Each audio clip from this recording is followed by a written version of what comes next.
God sometimes tells us to do something, but then it doesn't really pan out the way we think it's going to. But then that drives us to do something else, and then it works out. This is In Good Faith, listening to first-person experiences of faith and belief. On In Good Faith, it's our privilege to hear stories and accounts from believers told in their own words. Our hope is to listen with an open heart, celebrating the power of faith and belief and what those stories mean to the ones who tell them.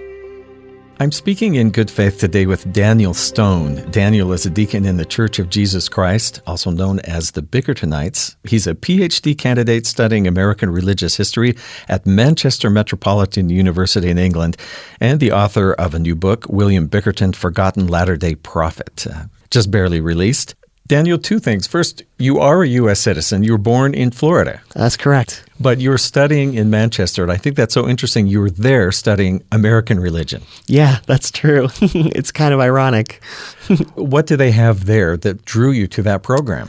My advisor, Dr. Andrew Crome, he really focuses on millennialism, and I found that fascinating, how people would often see and look forward to the second coming of Jesus Christ, and especially within American religion, that's a constant theme that's especially throughout American religious history. So I wanted to find somebody that could help me hone my skills and understanding of millennialism within the American context, and that's something that he focuses on. And I was just so thankful to be able to have the opportunity to work under him. Yeah, interesting to go someplace else to find that having its effect in the U.S. Oh yeah, that was definitely not planned, and that was definitely actually part of my faith journey, how that all came about. It was pretty unbelievable in my mind how that actually happened.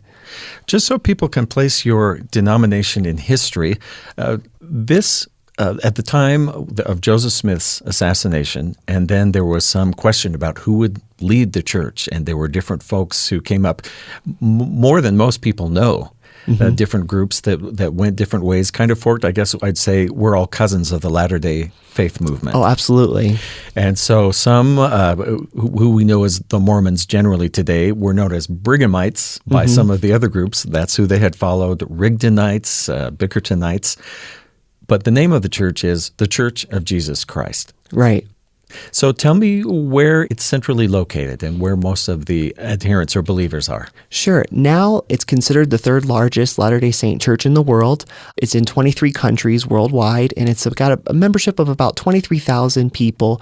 Within the United States, it's primarily concentrated along the East Coast. Really started originally in the Pittsburgh area and then kind of grew out of there. So there's, along the East Coast, really strong group in Western Pennsylvania, Michigan, Ohio, kind of the Midwest. It's scattered throughout a few branches along the middle part of the country, and then along the West Coast, a lot in California, some strong branches in Arizona.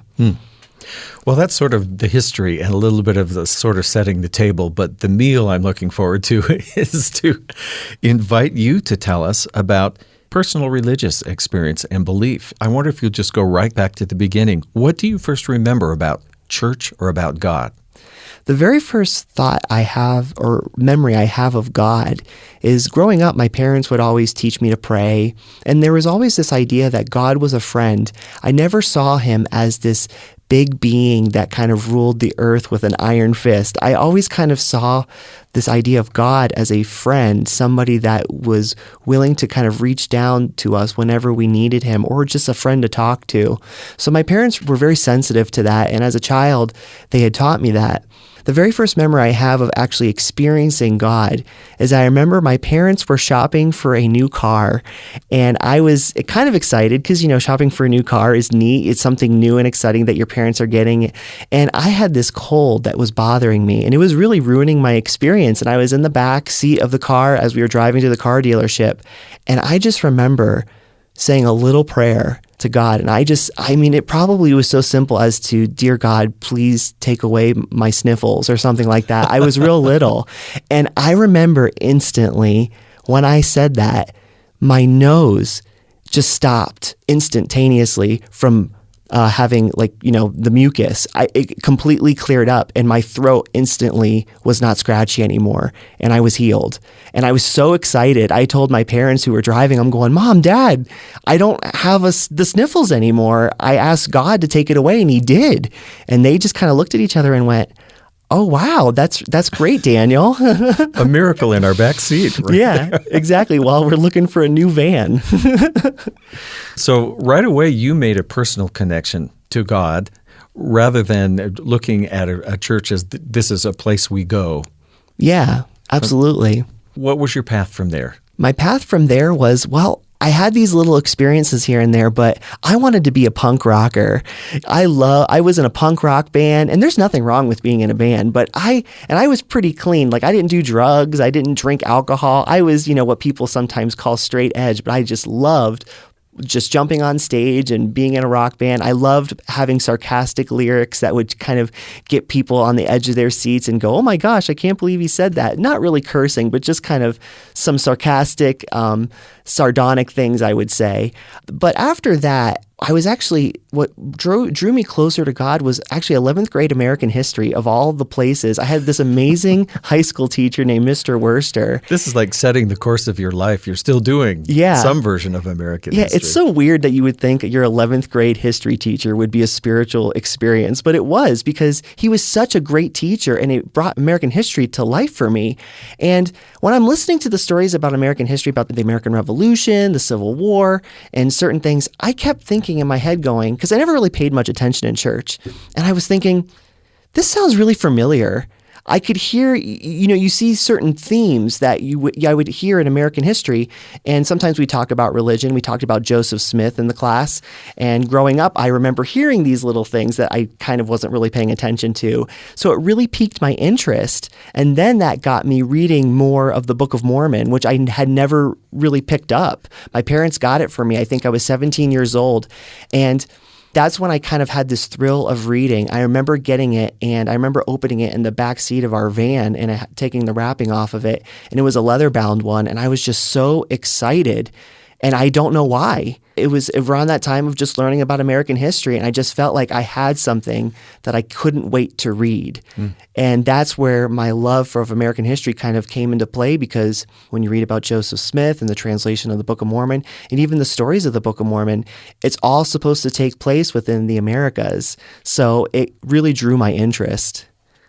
And I'm wondering then, as far as really following a particular faith or a denomination, did you just realize I'm comfortable where I am, or did you have a period of saying, well, I should be looking around? I should be checking out the other stores, so to speak, shopping. Yeah.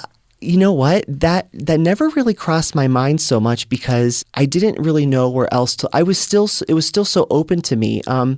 The church I grew up in, and even my branch of the church, was very open. You could ask any question, so I just felt comfortable there.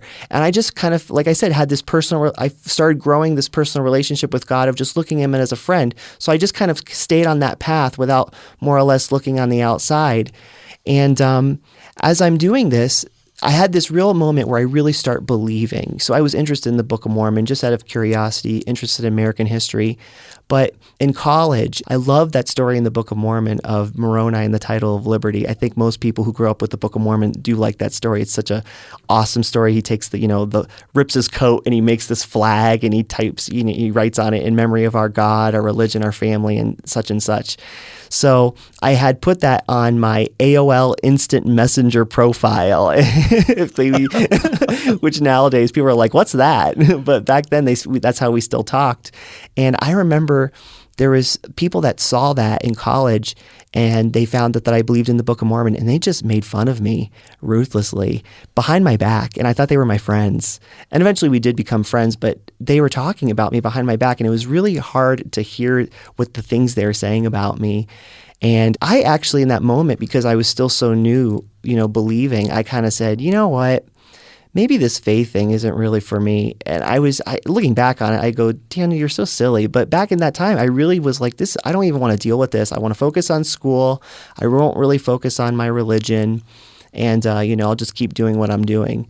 So on that Sunday, my friend was going to go to one of the local branches, and he's like, why don't you come? It was about an hour drive. He had a family member he could stay with, and he said, why don't you come with me? I just went for the ride. It was a weekend trip. And then we ended up going to church that Sunday, and there was a visiting elder, or a pastor, visiting elder from the Michigan area, and he was in Florida, because I was going to the University of Florida at this time. he's asked to open the meeting. As he stood up and he's about to give his sermon, he says, "You know what? I don't know why I'm feeling prompted to talk about this, but I feel prompted to talk about Moroni and the title of liberty." And I'm sitting in the meeting going, "What? That's interesting." And it seemed just kind of coincidental. But then he talked about how Moroni had stood up for what he believed in, how he was proud of what he believed in, and how he wasn't ashamed. And I felt like it was talking directly to me. I had never met this man. I'm just sitting in one of the pews just listening. And that had occurred to me that, wow, that wasn't just coincidence. Maybe God really was telling me, no, it's okay. You can believe in this and you can like this and don't be ashamed. And that was one of those pivotal moments in my life where I realized that I wasn't even praying to God, but yet he saw my pain and saw that I was embarrassed and still reached out to me and said, "No, believe in what you believe. It's okay." It was like the friend had just kind of took my hand and said, "Keep going." Kind of nice to feel like God was paying attention to me when I wasn't even thinking about him. Yeah, exactly. What things in your faith life bring you joy?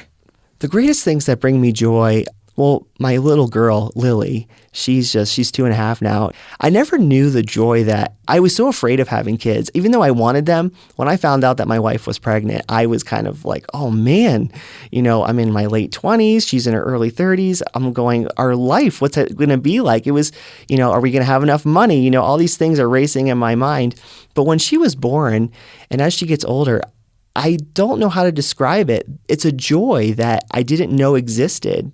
And it's just so much fun to watch her grow. And I think like a lot of parents feel this way. You learn a lot from your kids just because they're so fun. And unfortunately, they're so honest at sometimes. Like, for instance, if you say, now she's learning her colors and you're like, "Oh, what color is this?" And then she's like, "Oh, what color are my teeth?" "Oh, they're yellow." And it's like, no, I would have preferred the term white, but Well, you mentioned reading in your copy of the Book of Mormon, coming across the story of Captain Moroni. I'm wondering, is that still one of the rituals or the things you do, personal observances, I guess I would say? What are the things that you do to connect with God? The main thing I do to connect with God is praying. The way I look at praying is I just look at, most of the time when I'm praying, I'm driving in the car. And it's really just thinking about God and thinking about things. Often I realize that prayers oftentimes don't have, at least this is my opinion, prayers don't necessarily have to be a formal prayer like, "Dear God, such and such and such and such." Just talk to him as a friend. Just have a conversation. And it could be in my heart. It could be in my mind. It could be out loud. And I find the greatest peace in that, just being able to talk to somebody that I don't necessarily see. And some people might think that's crazy, but for me, it's a meditative exercise that really helps not only calm me, but helps me kind of figure out what I'm going to do for the day and what are my plans for life, and from the smallest to the greatest. Lots of people join churches, but not everybody agrees, because we're human, about everything that's said in their own congregation, their own denomination, which sends some people looking for a different pastor or whatever it might be. How have you felt, or how have you dealt with times maybe when you weren't sure that you accepted what was being taught? Or even have you had those times? Yeah, I've had those times. What ended up happening was I was really interested in, like we were talking about, I'm really interested in history. And there was this moment I really loved it. I got my bachelor's and master's degree in history, and I always wondered, what am I supposed to do with my life? And and it's funny that I'm answering your question this way. I'm kind of going to go around it in a roundabout way, where one time my wife and my mother-in-law and we went to Washington, D.C., I think it was in 2015, and we went to Mount Vernon, and they were enjoying seeing the sights of, George Washington's home, and I wanted to see George Washington's grave, so they didn't want to go that far. It was kind of a walk. So as I'm walking, I'm just talking, like I said, just talking with God in my mind, and all of a sudden I hear this voice inside me, and I hear a voice say, "I've called you to be a historian of the United States and of my people." And I was trying to think well, what does that mean? But then the more I got into it, I had this great desire to learn about the Latter-day Saint movement. in all aspects of the Latter-day Saint movement. So growing up as a Bickertonite, we have a set faith and doctrine in certain things.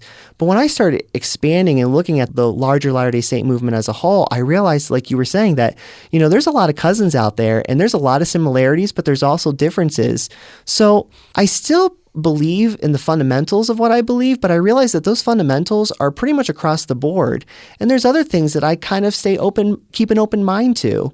And that's what my faith journey found it so fascinating, was because I studied history, because I had heard that voice and I kind of stayed on that path, that allowed me to kind of learn more about not only my faith, but other people's faith. And it's really opened up my mind and it's broadened my horizons, and I feel like it's made me a much better, well-rounded person. And I just love talking to people who have similarities as me, but there's also differences. And it's really a lot of fun. So it wasn't necessarily a faith crisis, more or less, as it was an exhilarating experience to realize, holy cow, there's other people that are just like me, but they're not exactly like me. So this experience and feeling this voice or hearing this voice inside you, was that the kind of thing that just stopped you in your tracks and you thought, wait, I've heard about this happening to people? Or was it sort of just a more natural thing? It was a little bit of both. It felt natural, but at the same point, I kept thinking, is this really what's supposed to happen? And it wasn't necessarily an audible voice as it was. I heard it inside me. It was almost like something spoke inside me, and I could feel it.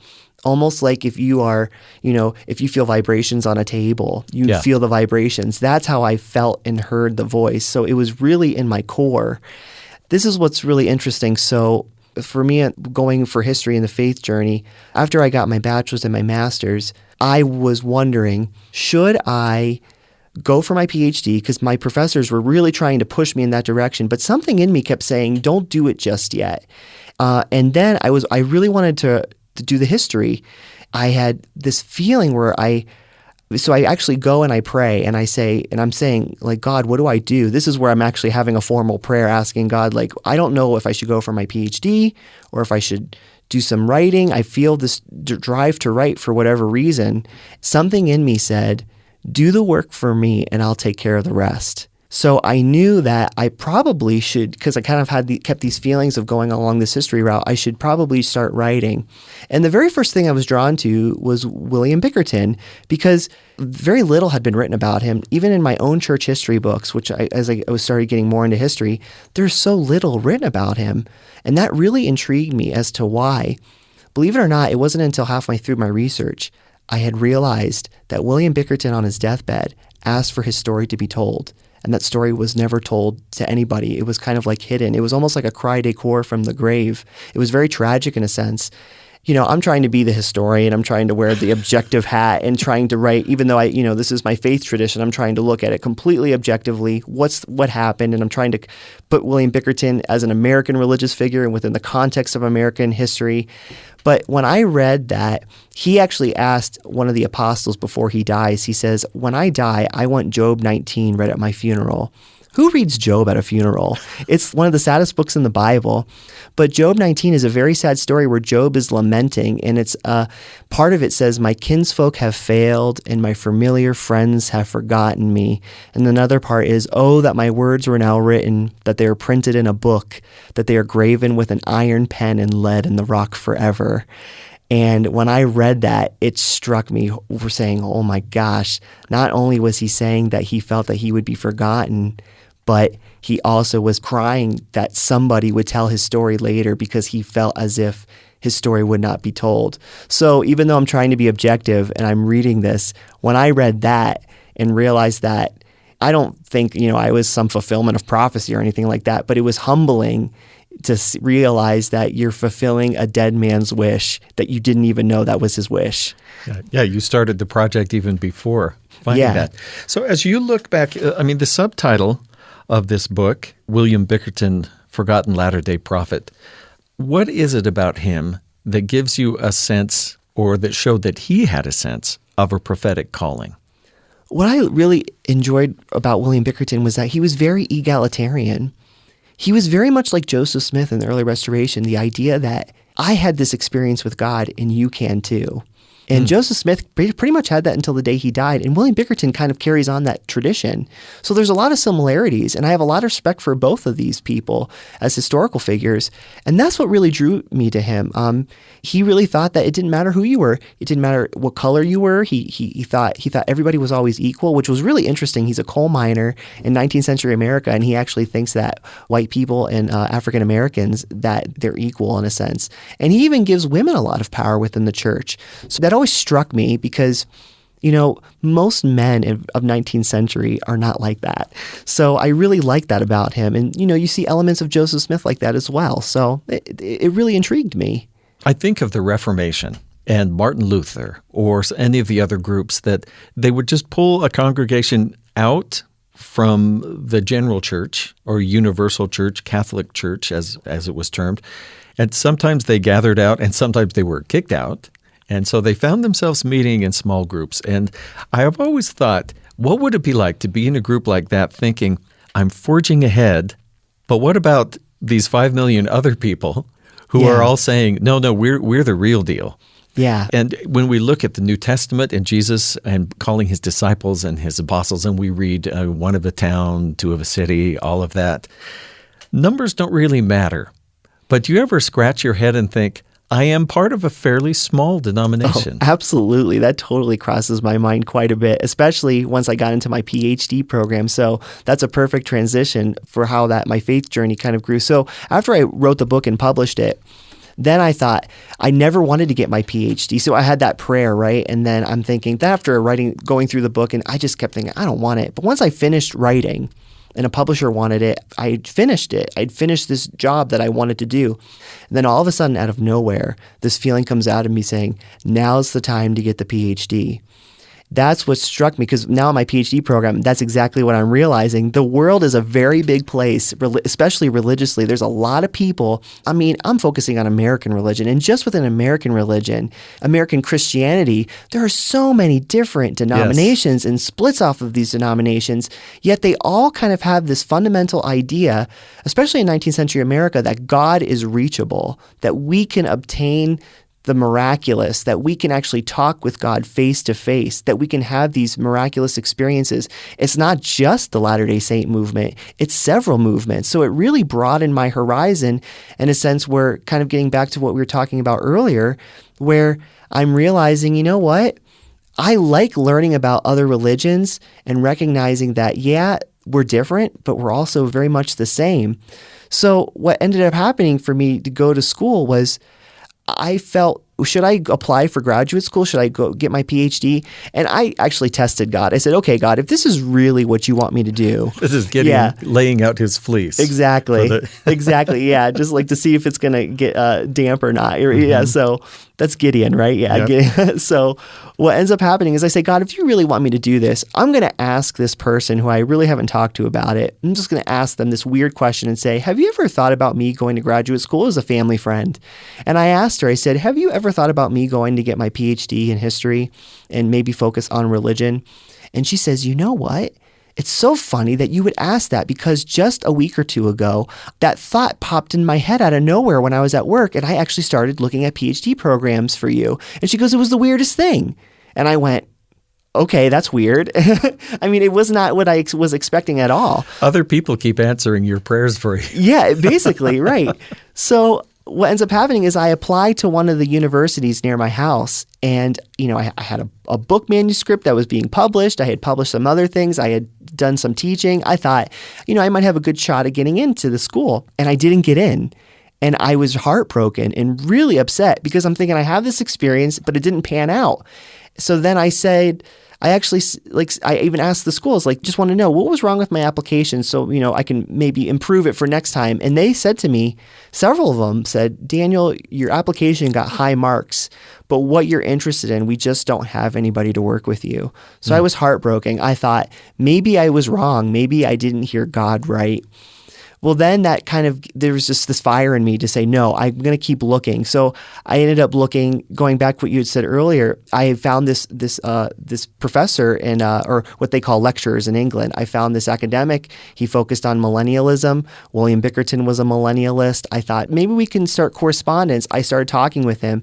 Long story short, what would have taken me about 4 years or 5 years to get a PhD within the school that I wanted to go to, my advisor was willing to look at my book manuscript, and he read it and said, "This is really good. We can use this as part of your dissertation." And it cut my PhD program in half. And I saved all this money. And then I realized, oh, maybe God did. See, that was really interesting for me, was that I realized that God sometimes tells us to do something, but then it doesn't really pan out the way we think it's going to. But then that drives us to do something else, and then it works out.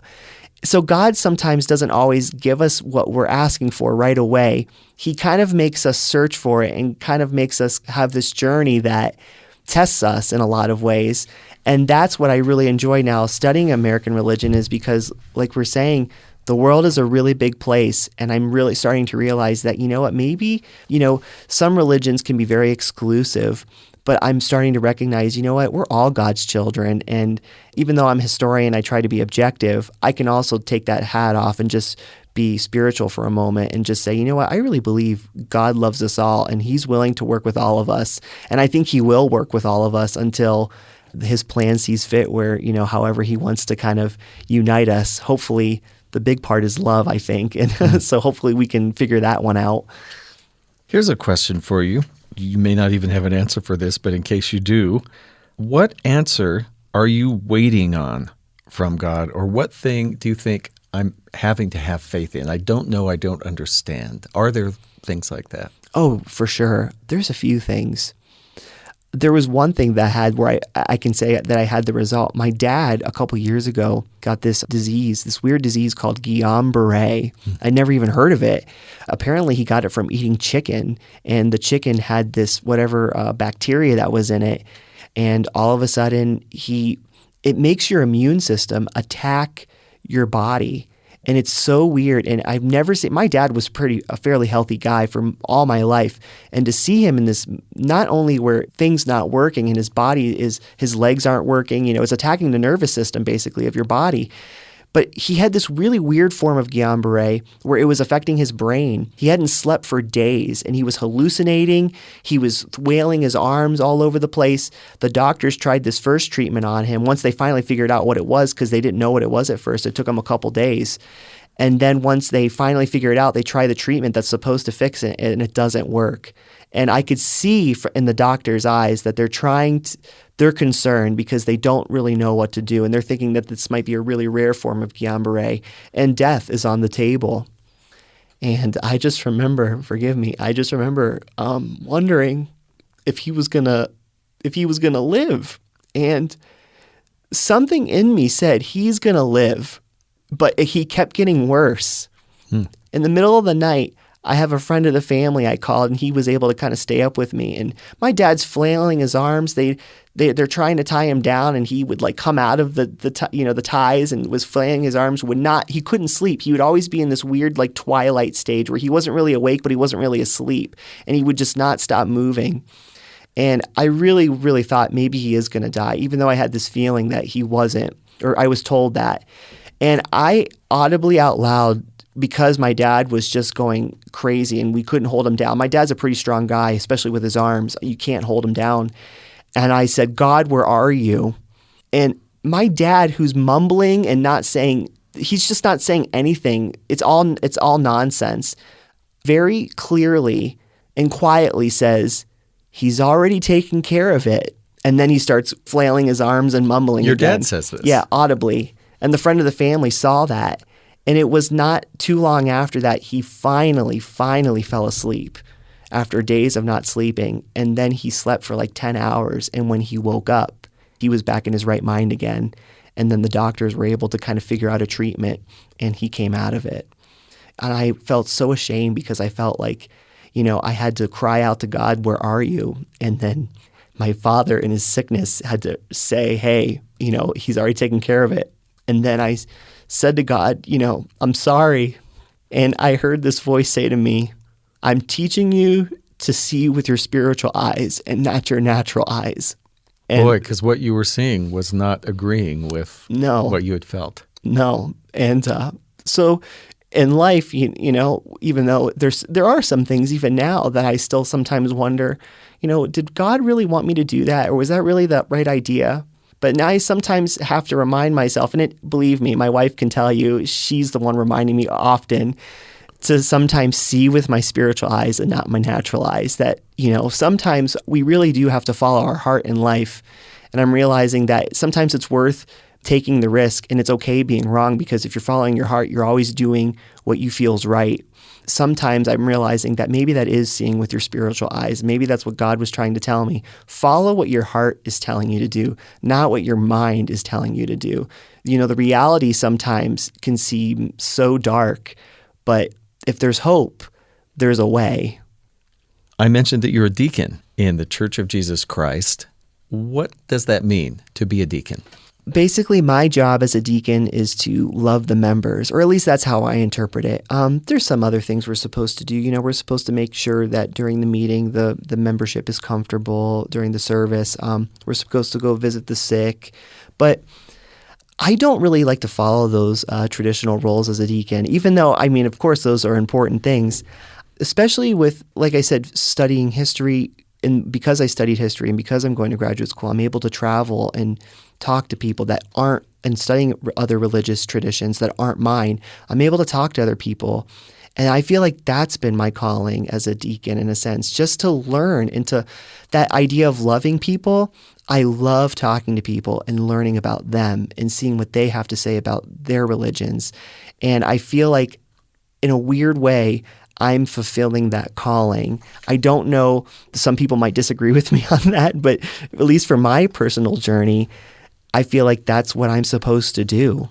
And it's just been a lot of fun, and I don't want to stop. So, sometimes the other things that unfortunately, sometimes I'm away from home because of it, and I'm not able to do the things that I'd like to do, like go visit the sick or do other things like that. But I'm able to do something else that, when I'm home, I'd like to do that in those moments where I can, but when I'm gone, I feel like I'm fulfilling this goal, this aspiration of mine that really isn't mine. It's something that is driving me to do something, and I'm not really sure what it is. I just want to learn as much as I can from other people and what they believe.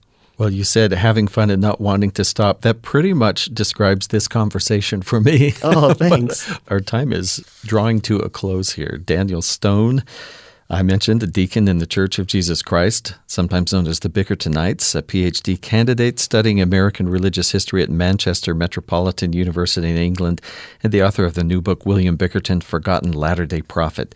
Daniel, a pleasure. Thank you for speaking with me in Thanks, good Steve. faith. I appreciate it. Thanks for tuning in to In Good Faith. In the second half of the show, we'll hear a panel of listeners talk about the ideas presented by our guest, author Daniel P. Stone. Back in a moment with more of In Good Faith.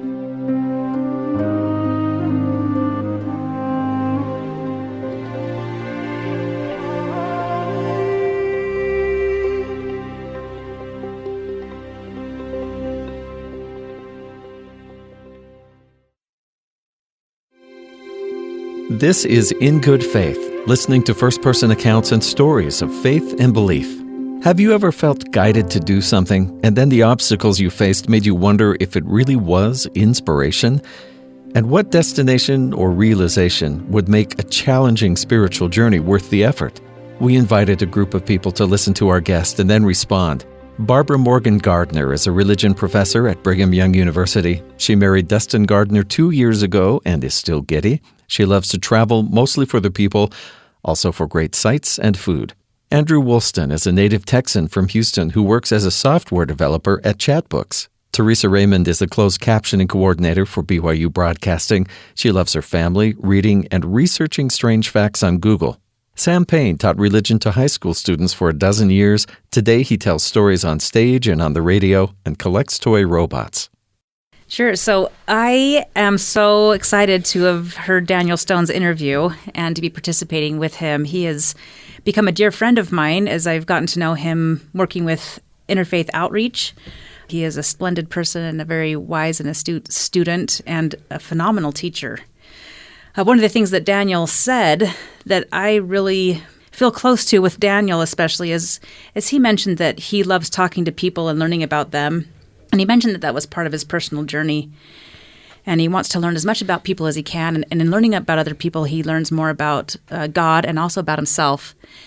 I resonate with that because in my experiences in life, I have had many opportunities to speak with people from a variety of faiths, and I have found that not only do I enjoy them more and love them more, which is also something that Daniel talked about, but I find that my own knowledge of God and prayer and reading scriptural text expands, and I find this greater brotherhood with people as we find so many elements of our faith that are in common.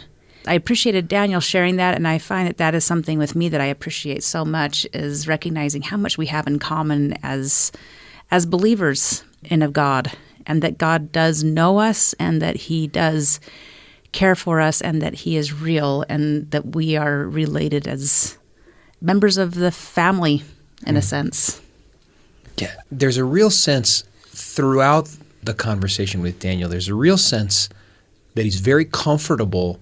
He has a real sense of calling about him, right? And he feels very comfortable allowing the things that he feels called upon to do to be different than the things that his neighbors are called upon to do, you know? And there was a moment when he was talking about feeling called to tell the story of the founder of the church, you know, having that moment where he learns that the founder of the church wanted his story told and feeling called to do that, you know, feeling like it might be even a special responsibility of his to do. And it made me remember circumstances were such that I walked into a room only moments after the person in the room had died. We all knew she was going to die. It was a very elderly woman, and she was being attended by her granddaughters. There were a bunch of granddaughters, 7 granddaughters. They had all been sitting with her for half a day, but they sort of knew that was going to be the day that she was going to pass away. As I talked to the granddaughters, I learned that every one of them, even though they had been sitting with their grandmother all day, that for one reason or another, they had all left the room. One had left the room to go get a glass of water. One had left the room because she wanted to take a picture of the sunset on the day that was certain to be the day of her grandmother's passing. You know, all 7 of the granddaughters had been out of the room when she passed away. I had this really strong feeling that she had somehow arranged that this most personally intimate act, you know, of passing from this life, she had arranged to do on her own. And it was a really strong impression that I had. And I went to share that with these grieving granddaughters. And something said, no, that's a piece of the story that's been given to you, but you're not to share it now. Now's not the time to share that, you know. But I've always felt like there was kind of this piece of the story that was given to me, and really to me only, you know. I resonated with his sense of calling. That seems like a simple calling to have. It seems like but it was meaningful to me. On that same note, I remember on the idea of calling, but also his topic of his father finding out that he had a terminal illness, and him, Daniel, kind of feeling that he needed to learn how to see with his spiritual eyes in a sense. I had a similar experience in 2014. So about 4 years ago, I was in Boston. I was living away and gone for a while. I didn't exactly know how long. And I received a phone call that my father had been diagnosed with terminal liver cancer. And I was frankly devastated. I had been with my mother as she passed away. I was a single person. I lived across the street, but frankly just moved into my parents' house to take care of them until my mom passed away, and I lived with my father for another year and felt that he was doing okay and left for a job assignment. And again, while I was there, I found out he had terminal cancer. And I remember pleading with the Lord. They said he had terminal cancer and he had a month, maybe 2 months to live. And I was still going to be out in Boston for a while with my job. And I remember pleading with the Lord, as I said, that he would live, that I would be able to come home from my experience in Boston and be able to help him.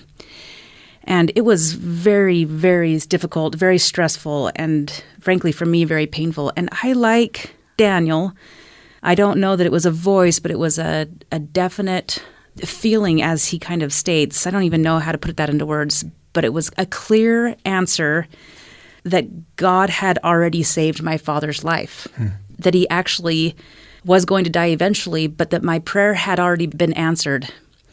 again, like Daniel, I remember hearing from the doctors and getting reports from my brothers and sisters and flying home, and the doctors just kept saying that he has, 1 month, 3 weeks, taking him to the hospital and nothing. And I couldn't figure out how I had heard or felt such a strong impression, but yet the doctors and the family was saying something very different than what I had heard. And doubting myself, and again, like Daniel, watching my dad as I went home to visit over Christmas, him shaking in his bed and literally watching him die. But then within a month or two, he was still alive. And then 3 months he was alive. And a year later he was alive. And now, 4 years later, although not a spring chicken by any means, he's still very much alive, which again taught me, as Daniel was taught, that there are spiritual eyes and God does speak in ways differently than the world does. And you can trust in those impressions or thoughts or feelings or whatever it is that is speaking to you. It is God, and as Daniel is stating, and he stated over and over again, God does speak today if we're listening. When Sam was talking about his experience with the granddaughters, it made me think of an experience I had with my grandfather.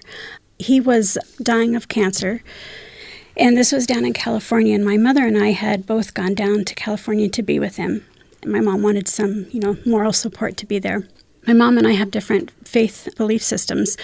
I really wanted an opportunity to talk to my grandfather, and I just really felt like I needed to talk to him and explain what my views were about the afterlife. I just felt like I wanted to give him some comfort. And I didn't know how to do that because I felt it might be offensive to my mother, and I didn't want to step on her toes or interfere in any way. But a similar situation where all of a sudden we didn't have hospice care there. They all had to go. There was some scheduling conflict, and we were a couple hours without any care at all. And my mother had to go to the airport to pick up her husband, which all of a sudden left me in a situation that I did not think I would get to have. And I got to have this wonderful experience by his bedside, and I was able to just talk with him, give him comfort, reassurance, kind of, what's going to happen and how you're going to be okay. He wasn't able to respond. He was pretty far along, but it was just a really sweet experience, just a very tender experience that I got to share with him. Daniel talked about God as a friend, and I think that so many times in my life, that being one of them, where God has been a friend. He's just been really aware of me and what I needed, and has provided a miraculous way for that to happen. So I have a kind of a thought that goes along with this kind of line of thinking from you three. Daniel talked many times about how he had experiences where he could feel God's presence, or he could feel a direct answer from God in some ways. And in addition, being able to discuss that God sometimes, it's important to be able to listen to others and to be able to gain from the experiences of others. I grew up in Texas, in Houston. And in Houston, there was a variety of Christian faiths that were very, very prevalent. You had the Catholic faith was very strong, Methodist, the Baptist. It was very prominent throughout my high school and middle school years. And I remember I had many friends that would invite me, you should come along to our congregation, to a meeting. And I had the chance to attend several of these meetings and sit down and talk with them. And I found that it was when I avoided shutting myself out from their experiences, knowing, I don't believe exactly how they do. Despite that, I would go along and I would always be surprised in how, by allowing my heart to be opened, I would always find something, some way that I can experience God, some way that I can experience prayer, some way that I can experience these things that for some reason I had never thought of before. And just by being with these people, it allowed me to open my eyes a little bit more and experience God in ways that I had never thought of before. But at the same time, I also had times when people were not so willing to share their experience before. And I remember one time I had communicated with a friend, and we had kind of exchanged beliefs back and forth for a little while. And one time he invited me over to his house just to hang out and to spend time. And I got there, and his pastor of his church was there. Immediately, the pastor started speaking to me kind of negatively and things like that. But I had this overwhelming feeling of peace that I wasn't doing anything wrong and that God knew that I just wanted to just be a friend to all these people and to truly experience what they were experiencing. And that despite this one experience where it was a little negative, I came out feeling positive because my focus was on God. And that was very enlightening to me. And I've carried it through to this day where I try to understand and learn from other beliefs in a way that can just heighten my own beliefs. This is a conversation in good faith. Listeners sharing their thoughts on the first half of today's show with Daniel Stone. Find the full episode online at byuradio.org/ingoodfaith. Now back to the conversation. I was so delighted. We got this sort of juxtaposition, right, of him having a conversation with God in which God said, I've called you to be a historian of the Americas and my people, right? And you get that contrasted against the very earliest experience that he has with God when he says, God, please take away my sniffles, and it made me think, I feel certainly as though God speaks to my heart with regard to the biggest questions of my life. When I go to God in prayer, I don't very often end a prayer and hear silence. There seems most often to be something that's being said back to me. But I have a friend who is in charge of teaching a number of very small children in Sunday school, and she had the parents of all of those children prepare one day one experience from their life where they felt like God had spoken to them. And those parents all came on the prescribed Sunday, to church, and were given a chance to each share their story. And every one of their stories was some version of, I had lost my keys and God helped me find my keys. Some version of that. And I just thought, for all the comfort that I take when God provides for me in my heart the answers to the biggest questions of my life, is like the surest sign that God is there and loves me is that he helps me find my keys, these tiny little helps, that I feel like in my life are from God. And often in direct response to prayer, often I'll say, God help me find my keys. I find myself so continually delighted by those simple communications between God and his children, and they seem to be general among all the people I know. Yeah, I agree. Sometimes I truly do agree when Daniel talked about that experience when God took away his cold. and you look back at it and you can view it in a very lighthearted way.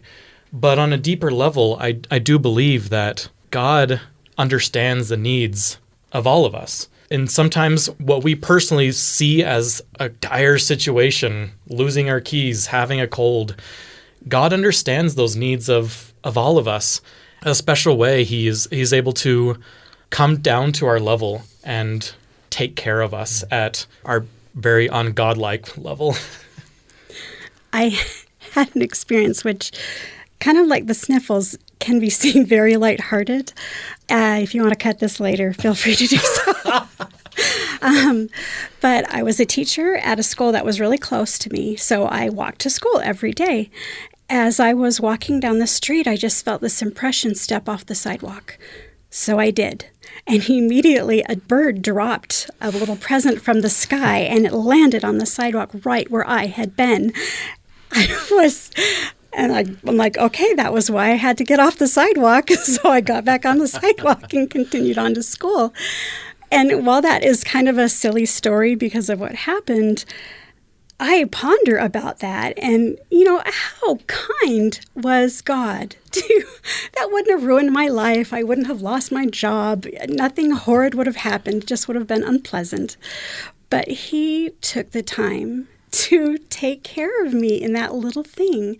And if he's going to take care of me in those little things, how much more is he going to take care of me in the things that really matter? I believe it's entirely reasonable to believe that God gives us some of those very minor experiences like that. So in moments like these, we can reflect back and gain a more enlightened appreciation of our God. Yeah. Daniel had a moment where he was talking about trying to apply for his PhD program. And it's kind of on the same note that you're talking about, where he said, God sometimes tells us to do something and it doesn't work out, but then you change your plans and it works out. And I think that that is often the case where, at least in my life, I know I have had various occasions where I've taken something that seems so important and I've tried to get God to answer my prayer. You know, I had the same experience with a PhD program and applying for something that didn't work out, but knowing that I was supposed to be in a PhD program, but at the same time, I found my keys that morning. You know, I mean, it's kind of the same thing I think that he's talking about, but that eventually, as Daniel starts, it seems like he's kind of honing in a little bit and asking more questions and finding out more information, he recognizes why he didn't get in. And that seems to be, for Daniel, the greater miracle in a sense. He was expecting something in the moment, but then as he learned a little bit more about himself and he learned a little bit more about the situation, he was able to change the situation, and then God used him for that purpose. And then he recognizes, of course, that he's going to be writing this history. I mean, it's like God gives him a little bit line upon line, but he expects everything at the beginning. I would imagine with Daniel, knowing kind of the experience that he shared, I've never asked him this, but I imagine there are probably many times where he was finding keys and not receiving big answers, you know, even though with Daniel, you can tell that the Lord, or God, does seem to be very much involved in his life. I think looking back at my life and perhaps all of our lives and those who I've spoken with, I agree that finding the keys or turning the right direction or some small thing is God's way of showing us that he really is in charge of the details. It's just that his details and our details, or his path and our path, are not yet aligned, but eventually will be, and that he will take control and he'll help us through those times that seem so difficult. I remember the answer to this question better than I remember the question. I think the question was something like, did you ever come to a point in your life when you felt like you had to look elsewhere on the religious menu of the world, you know? His answer was really startling to me. The word he used was openness. He says everything was so open in my church. He was left disinclined to look elsewhere, and the reason that he gave for that was because he was in an environment that he felt like was so open, that he felt like he could ask anything. He felt like he had great freedom right where he was. And it was startling to me because I think in my own religious tradition, this is probably common of a lot of religious traditions. I think sometimes we kind of define ourselves by the closed circle in which we stand, you know? We look at the things inside the circle and we look at the things outside the circle, and the things inside the circle are part of what I am, and the things outside the circle are not part of what I am, you know?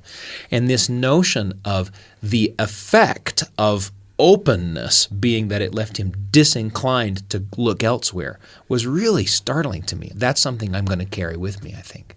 I agree with that. And I think he even said it was an exhilarating experience to be able to see other religions and learn, and that openness. I am grateful for an experience that perhaps is horrible. When I was 11 or 12 years old, I was kind of an obnoxious Sunday school kid. And on a weekly basis, every Sunday, I got kicked out of Sunday school. And I lived in a place in Oregon where there were a number of churches right around me. So I started attending other churches as an 11-year-old. My parents didn't know. They were in their own meetings. And so I would just literally walk down the street and go to a variety of Christian and Jewish and other religions and just sat there for an hour, watched kind of the clock, and then ran back before my parents knew that I was gone. And I remember on one occasion saying to my dad, "Dad, I don't know if what you guys believe in is true anymore." And my dad's answer was so classic at the time, and he didn't know that I'd been visiting all these different religions. And he said, "Well, it's about time you figured that out then. Let me know how I can help."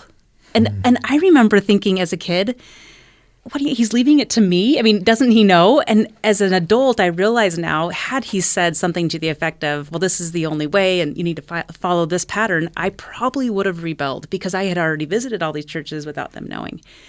But his answer was classic, and I think that that's similar with Daniel. The more he saw, the more he fortified what he also already believed in, but it allowed him to be open to other religions and recognize that there is so much truth and so much commonality in all these other religions. He was just grateful for what he personally had at that time.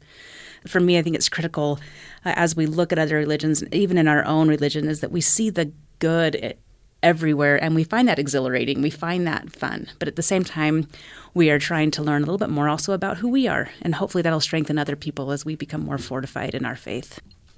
Almost the first thing that Daniel said, he talked about how as a child he had been taught that God is a friend, and someone that you can talk to. That's not the way people have always looked on God, I mean, that's not even always the God that you find in Scripture.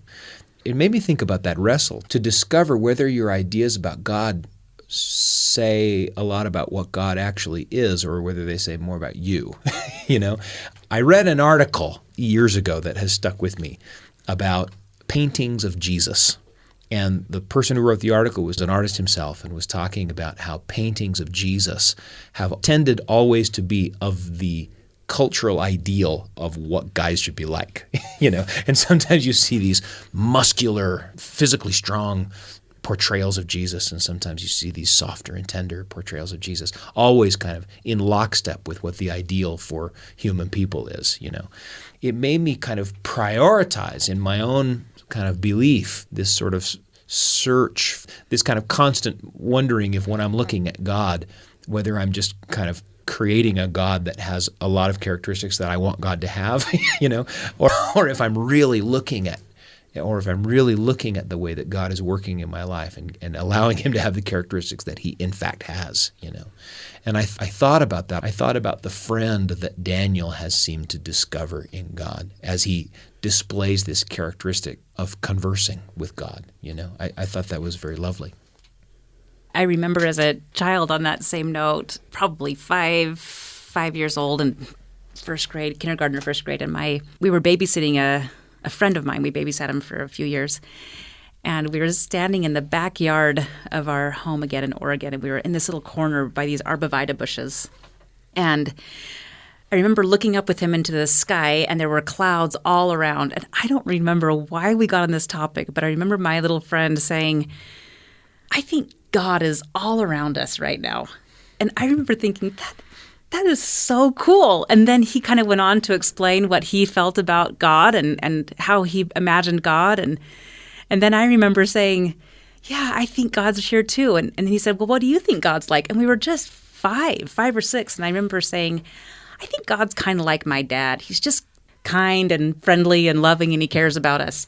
And sometimes I wish as an adult I would remember what I knew as a 5-year-old and remember and think about what my friend knew as a 5-year-old, and similar to what Daniel's saying, and see God as this friend who loves us and cares about us. That Daniel talked about that so much, this idea of love again. And it's nice to be reminded that as we're talking, that sometimes we do paint this picture of what our culture says that God is, but in reality, God really is someone who does care for us and who does know us and wants to be a part of our lives, even if it isn't just finding keys. I think it's probably the case with many faith traditions. With thinking of your idea, Sam, of being inside of group, I'm the inside of this group and everybody else is outside, and that defining you. I think that as everybody looks closer to their own faith tradition, as they get deeper into it, they get out of that surface, and I think we all kind of come to that conclusion that God is so kind, he is so loving, and that opens the circle, if you will, of being able to see that he loves me and he loves everyone. Every single person is loved and cherished by God. That's our time for today. Thanks to our panelists Barbara, Andrew, Teresa, Sam, and especially to author Daniel P. Stone for generously sharing his stories and his faith. In Good Faith is committed to the idea that we all benefit from hearing people of widely varying backgrounds share their personal experience with faith and belief. In fact, we think people with such experience deserve some of our best listening. Find us online at byuradio.org/ingoodfaith. In Good Faith is a production of BYU Radio. Our associate producer is Rachel Sherman. I'm your host and producer, Stephen Kapp Perry. I hope you'll join us again soon, right here, in Good Faith.